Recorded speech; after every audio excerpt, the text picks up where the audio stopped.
Magandang araw po sa inyong lahat. Bali po ang technique para tama po yung inyong pagta-translate ng inyong Tagalog na salita patungong English ay dapat malaman nyo po muna kung paano ginamit yung naturang salita. Halimbawa po, itong araw-araw, paano ko ba to ginamit? Ginamit ko po ito para tukuyin itong salitang kailangan. Na ang gusto kong sabihin ay kailangan ko yung bagay araw-araw. So, ang tinutukoy po ng araw-araw dito ay itong kailangan. At kung marunong po kayo ng parts of speech, ito pong kailangan ay ang uri po ay verb. Okay? At ang verb po ay maaari lamang tukuyin ng adverb.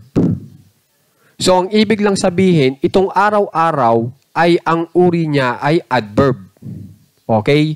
So, pag tiningnan nyo sa dictionary, yung araw-araw, tapos ang uri po ay adverb, ang ibibigay po sa inyo ay itong everyday, kung saan ay magkahiwalay po yung every at saka yung day.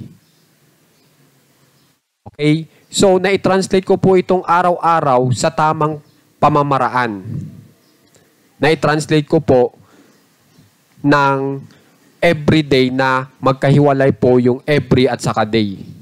Oras po, yan ay pinagdikit ko.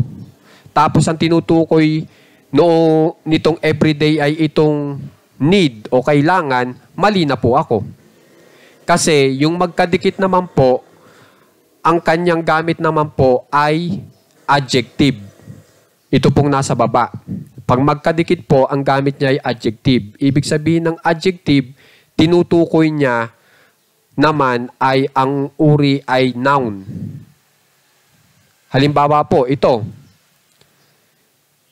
Yan ay ang aking pang-araw-araw na martilyo. Ang tinutukoy nitong pang-araw-araw na salita ay itong martilyo. At kung mapapansin nyo, pag tiningnan nyo ang martilyo sa dictionary, ang ibibigay po sa inyo ay itong noun. Noun ang uri niya.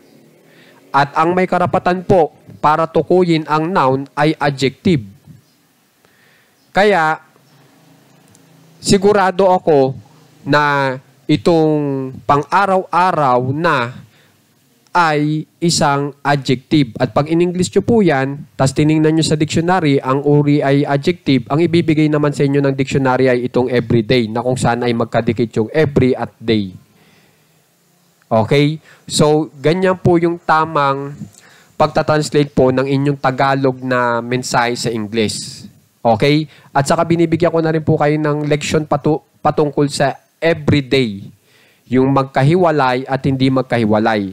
Yung hindi po magkahiwalay, sa Tagalog po, ang totoong ibig sabihin niyan ay ito, pang-araw-araw na. Samantala yung araw-araw naman ay itong everyday na magkahiwalay po. Okay? So, yan ang pagkakaiba nila. Okay, nasa gamit po yung pagkakaiba nila. Yung everyday na magkahiwalay sa adverb po ginamit, samantala yung hindi po magkahiwalay ay sa adjective naman po ginamit. Okay po? Maraming salamat po.